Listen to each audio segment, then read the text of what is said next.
Hello everybody, welcome to my channel. বন্ধুরা, আজকে আমরা একটি আর্টিকেল দ্য হিন্দু নিউজ পেপারে একটি আর্টিকেল নিয়ে আলোচনা করব। আজ এই আর্টিকেলটি নেওয়া হয়েছে আজকের অর্থাৎ 8ই অক্টোবর 2020। তো বন্ধুরা, চলো আজকের এই আর্টিকেলটি দেখা যাক এবং নতুন নতুন যে সব শব্দ ইউজ হয়েছে সেগুলোর আমরা মানে দেখে নেই এবং স্ট্রাকচার কী কী ইউজ হয়েছে সেগুলো আমরা দেখে নেই, যাতে আমরা সহজে ইংরাজি শিখতে পারি। তো চলো বন্ধুরা, শুরু করা যাক।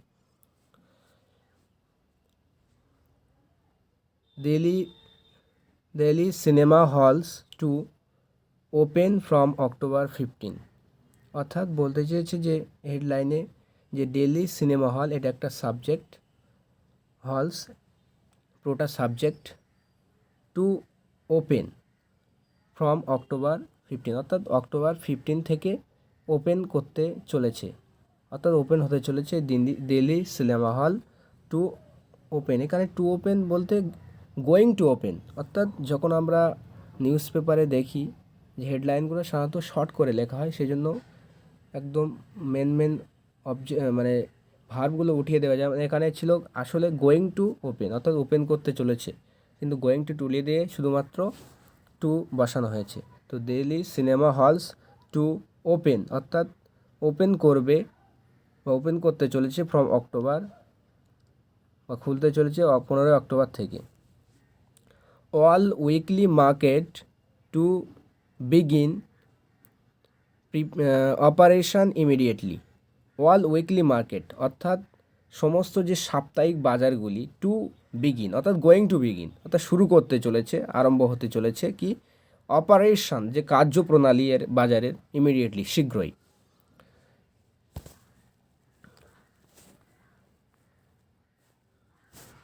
Cinema halls and weekly markets will be allowed to reopen in the capital according to the largest unlock guidelines issued by the center, said an order issued by the Delhi Disaster Management Authority. Delhi cinema halls, যে cinema halls রয়েছে সেই cinema halls এবং weekly market এবং যে সাপ্তাহিক বাজার will be allowed অর্থাৎ অনুমতি দেওয়া হবে টু রিওপেন মানে পুনরায় আরম্ভ করার জন্য, পুনরায় আরম্ভ করতে অনুমতি দেওয়া হবে। কোথায়? ইন দ্য ক্যাপিটাল অর্থাৎ যে রাজধানী, অর্থাৎ এখানে দিল্লির কথা বলা হয়েছে।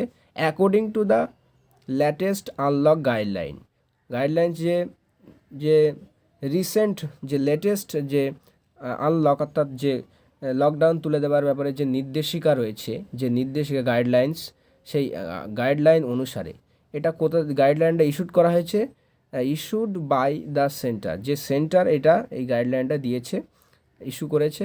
Shed an order issued by the Delhi disaster management authority. এই যে দিল্লি যে ডিজাস্টার ম্যানেজমেন্ট অর্থাৎ যে ডিজাস্টার অর্থাৎ কোনো বিপর্যয় যে ম্যানেজ করে যারা, সেই ম্যানেজের যে অথরিটি সেটা এই অর্ডারটা ইস্যু করেছে এবং দিল্লি গভর্নমেন্টের দ্বারাও ইস্যু হয়েছে। এটা হচ্ছে অন ওয়েনেসডে, এটা বলেছে ওয়েনেসডে এটা ইস্যু করা হয়েছে অর্থাৎ বুধবার। The order dated October 6 and released in the name of Delhi Chief Secretary Bijoy Dev stated that theatres can open from October 15 with 50% capacity, while all weekly markets can open with immediate effect. The order dated অর্থাৎ যে অর্ডারটা দিয়েছে সেটা dated অর্থাৎ date লেখা রয়েছে কোনটা? October 6 অর্থাৎ 6 অক্টোবরের ডেটটাতে লেখা রয়েছে। And released in the name of Delhi chief secretary, in the name of মানে কারোর নামে, in the name of Delhi secretary Vijay দেবের নামে, দিল্লির যে চিফ সেক্রেটারি সেই বিজয় দেবের নামে এটা অর্ডারটা ডেটেড করা হয়েছে। অ্যান্ড স্টেটেড এটা কি বর্ণনা করছে যে এই অর্ডারটা? স্টেটেড দ্যাট যেটা বর্ণনা করছে যে থিয়েটার্স ক্যান ওপেন, থিয়েটার্স খোলা যেতে পারে ফ্রম অক্টোবর 15 অর্থাৎ 15 অক্টোবর থেকে থিয়েটারগুলো বা যেসব যে থিয়েটার আছে সেগুলো কিন্তু ওপেন করা যেতে পারে উইথ 50% ক্যাপাসিটি, 50% যে ধারণ ক্ষমতা থাকে তা 50% ধারণ ক্ষমতা নিয়ে কিন্তু সেটা খোলা যেতে পারে। While all weekly markets can open, যেখানে সমস্ত যে সাপ্তাহিক বাজারগুলো রয়েছে সেগুলো ক্যান ওপেন খোলা যেতে পারে উইথ ইমিডিয়েট ইফেক্ট, মানে হচ্ছে যে শীঘ্রই যে শীঘ্রই প্রভাবের নিয়ে সেটা ওপেন করা যেতে পারে। ইমিডিয়েট ইফেক্ট মানে হচ্ছে একদম শীঘ্রই যেসব ইফেক্ট প্রভাব থাকে বাজারে সেগুলোর সাথে এটা খোলা যেতে পারে। The relaxation do not apply to containment Jones, অর্থাৎ যে রিল্যাক্সেশন অর্থাৎ ছুট দেওয়া বা ছাড় দেওয়া, যে ছাড় দিচ্ছে না, যে লকডাউন ছিল এবারে এরা কার্যপ্রণালী করতে পারবে, যে রিল্যাক্সেশন, এই যে রিল্যাক্সেশন ছাড়, ডু নট অ্যাপ্লাই, এটা অ্যাপ্লাই হবে না এখানে। অ্যাপ্লাই প্রেজেন্ট, যেহেতু প্রেজেন্ট ইনডিফিনাইট টেন্সে লেখা হয়েছে তবুও এটা মানে এটা ভবিষ্যতের আর কি ফিউচারের মানে দিচ্ছে যে ডু নট অ্যাপ্লাই করা হবে না টু না কন্টেনমেন্ট জোন, অর্থাৎ যেসব এলাকায় করোনার সম্ভাবনা ছড়ানোর সম্ভাবনা বেশি সেসবকে কন্টেনমেন্ট জোন, যেটা কন্টেনমেন্ট প্রতিবন্ধকতার মধ্যে যেটা রাখা হয়েছে, কন্ট্রোলের মধ্যে রাখা হয়েছে, সেটাকে বলা হয়েছে যে সেখানে কিন্তু রিল্যাক্সেশন বা ছাড় দেওয়া হবে না। The Delhi government attributed the order to the persistent efforts of chief minister Arvind Kejriwal, যে Delhi government attributed the order, যে দিল্লি গভর্নমেন্ট যে এই অর্ডারটা এটা অ্যাট্রিবিউট করে কাকে, যে চিফ মিনিস্টারের যে যে পারসিস্টেন্ট এফোর্ট মানে হচ্ছে একদম অটল কোনো প্রচেষ্টা, মানে যেদি একটা প্রচেষ্টার জন্য কিন্তু এই অর্ডারটা অ্যাট্রিবিউট করা হয়েছে, অর্থাৎ সফল হয়েছে। The now all weekly markets, এখন সমস্ত যে সাপ্তাহিক বাজারগুলি, সেই বাজারগুলি অফ দিল্লির যে সমস্ত বাজার রয়েছে এখন উইল ওপেন মানে কি খোলা হবে। টিল নাও এখন পর্যন্ত অনলি 2 মার্কেটস পার জোন, মানে প্রত্যেক জোনের দুটো মাত্র মার্কেট ওয়ার অ্যালাউড, মানে হচ্ছে অনুমতি দেওয়া হয়েছে দুটো, প্রত্যেক জোনের আর কি একটা দুটো করে মার্কেট ওপেন করার অনুমতি দেওয়া হয়েছে। The poor will get a lot of relief from this, অর্থাৎ যে বলছে যে গরিবের যে একটা অংশ রয়েছে, বড় অংশ, যে গরিব will get a lot of relief মানে যে স্বস্তি, অনেক একটা স্বস্তি পাবে ফ্রম দিস, এর থেকে, অর্থাৎ তারা এই যে বাজার খোলার মাধ্যমে তারা অনেক একটা স্বস্তি পাবে এই এর মাধ্যমে। Cinema halls of Delhi will also be open from October 15, বলছে যে সিনেমা হলস, দিল্লির যে সিনেমা হলগুলো রয়েছে উইল অলসো বি ওপেন, এগুলোও ওপেন করা হবে, খোলা হবে ফ্রম অক্টোবর 15, অর্থাৎ 15 অক্টোবর থেকে। দে হ্যাভ টু ফলো, কিন্তু তাদের কি করতে হবে, তাদের অনুসরণ করতে হবে। Have to follow, have to do এরকম যদি আসে তাহলে করতে হবে, অবশ্যই করতে হবে, এরকম একটা মানে দেয়। Have to follow, they have to follow, তাদেরকে অবশ্যই ফলো করতে হবে। অল দ্য গাইডলাইন্স, সমস্ত যে নির্দেশিকা রয়েছে, ইস্যুড, সেই নির্দেশিকাটা ইস্যু করা হয়েছে কার মাধ্যমে, issued by the central government, অর্থাৎ সেন্ট্রাল গভর্নমেন্টের দ্বারা যে ইস্যু করা হয়েছে সেই ইস্যুকৃত নির্দেশাবলীগুলিকে তাদেরকে অবশ্যই ফলো করতে হবে। মিস্টার কেজরিওয়াল টুইটেড, এই কথাটা মিস্টার কেজরিওয়াল টুইট করে জানিয়েছেন। আর্লিয়ার মানে আগের দিকে, অর্থাৎ প্রথম দিকে, প্রাথমিকভাবে বলা যেতে পারে the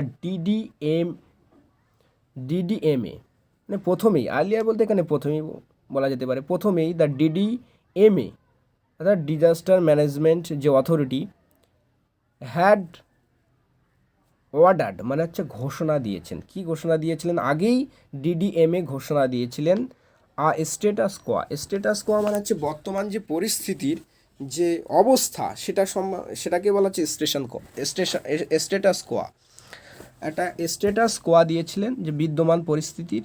regarding the relaxation of restriction in the city মানে শহরে যে প্রতিবন্ধকতা ছিল সেই প্রতিবন্ধকতার রিল্যাক্সেশন অর্থাৎ ছাড় দেওয়ার ব্যাপারে, রিগার্ডিং মানে হচ্ছে ব্যাপার, regarding relaxation of restriction in the city, এবং শহরে সেই প্রতিবন্ধকতার ব্যাপারে যে একটা বর্তমান যে ছাড় দিচ্ছে তার ব্যাপারে একটা বর্তমান পরিস্থিতি একটা অর্ডার ঘোষণা করেছিল। SOP compliance. এসওপি কমপ্লায়েন্স বলতে এসওপি যে সম্মতি সেটাকে বলা হচ্ছে SOP compliance. The reopening of cinema halls, অর্থাৎ সিনেমা হলের যে পুনরায় খোলা উইল বি সাবজেক্ট টু মানে একটা কোনো বিষয় হওয়া, the will be subject to strict compliance of the SOP. SOP এর একটা কঠোর সম্মতির বিষয় হয়ে দাঁড়াবে ফর এক্সিবিশন অফ ফিল্মস, অর্থাৎ যে ফিল্ম বা অর্থাৎ মুভিগুলো বা সিনেমাগুলো প্রদর্শনীর জন্য একটা সাবজেক্টের বিষয় হয়ে দাঁড়াবে সম্মতি, কঠোর আর কি সম্মতির বিষয়ে দাঁড়াবে। অন প্রিভেন্টিভ মেজার, কিসের উপরে? প্রিভেন্টিং মেজারগুলো আছে না, যে প্রতিবন্ধকতামূলক যে উপায়গুলো রয়েছে তার উপর কিন্তু একটা কঠোর সম্মতির একটা ব্যাপার হয়ে দাঁড়াবে। টু এই যে মেজারটা কিসের জন্য দেওয়া হয়েছে? এই মেজারগুলো to contain a spread of কোভিড-19, অর্থাৎ কোভিড-19 যে প্রসার বা বিস্তারের হওয়ার জন্য যে কন্ট্রোল করার একটা বা বাধা দেওয়ার জন্য যে মেজারগুলো, প্রিভেন্টিং মেজার যেগুলো মানে রয়েছে তার উপরে ফিল্মের যে প্রদর্শনীর ব্যাপারে কিন্তু একটা কঠোর সম্মতির বিষয় হয়ে দাঁড়াবে। অ্যাজ ওয়েল অ্যাজ মানে সাথে সাথে, এর সাথে সাথে কী হবে? আদার ডিরেকশনস অ্যান্ড ইনস্ট্রাকশন, অন্যান্য যে ডিরেকশন অর্থাৎ নির্দেশাবলী এবং যে দিক নির্দেশাবলী রয়েছে issued by the Delhi government, অর্থাৎ যে দিল্লি গভর্নমেন্টের দ্বারা এই যা ইস্যু করা হয়েছে, আর কার দ্বারা? অ্যান্ডার ডিডিএমএ, এবং ডিডিএমএর দ্বারা যে ইস্যু করা হয়েছে সেগুলোর উপর কি সেই অর্ডারের উপর সাথে সাথেই এটা কিন্তু একটা কঠোর একটা সম্মতির একটা বিষয় হয়ে দাঁড়াবে। The functioning of weekly markets, অর্থাৎ বলছে যে এই যে ফাংশন করা আনুষ্ঠানিকভাবে চলা এই যে সাপ্তাহিক বাজারে ইন দ্য সিটি, শহরে, will also be subject to strict compliance of preventing measures, অর্থাৎ যে প্রিভেন্টিং মেজার রয়েছে প্রতিবন্ধকতামূলক যে উপায়গুলো রয়েছে তার কঠিন সম্মতির একটা বিষয় হয়ে এটাও দাঁড়াবে। দ্য উইকলি মার্কেটের যে রিওপেনিং হচ্ছে, অর্থাৎ উইকলি মার্কেট যে খোলা হচ্ছে, যে কার্যপ্রণালী পুনরায় আবার চলতে থাকবে, এটা কিন্তু একটা সম্মতির একটা কঠোর সম্মতির একটা বিষয় হয়ে দাঁড়াবে। রিড দ্য অর্ডার্স, অর্থাৎ অর্ডারটি পড়তে বলছে। তো বন্ধুরা, আজ ছিল এই আর্টিকেলের এই পর্যন্ত। পরবর্তীতে আমি আরেকটি আর্টিকেল বা অন্যান্য ইংলিশ রিলেটেড স্টোরি বা অন্যান্য যে ইংলিশের ব্যাপারে যাহা থেকে আমরা ইংলিশ শিখতে পারবো এরকম কিছু আমরা নিয়ে আসবো। তো বন্ধুরা, এই চ্যানেলে নতুন হয়ে থাকলে আপনারা চ্যানেলটি সাবস্ক্রাইব করতে ভুলবেন না, আর সাথে থাকুন, সাবস্ক্রাইব করুন, লাইক করুন ভালো লাগলে, আর বন্ধুদের সাথে শেয়ার করুন। তো বন্ধুরা, আজকে এই পর্যন্ত, টাটা।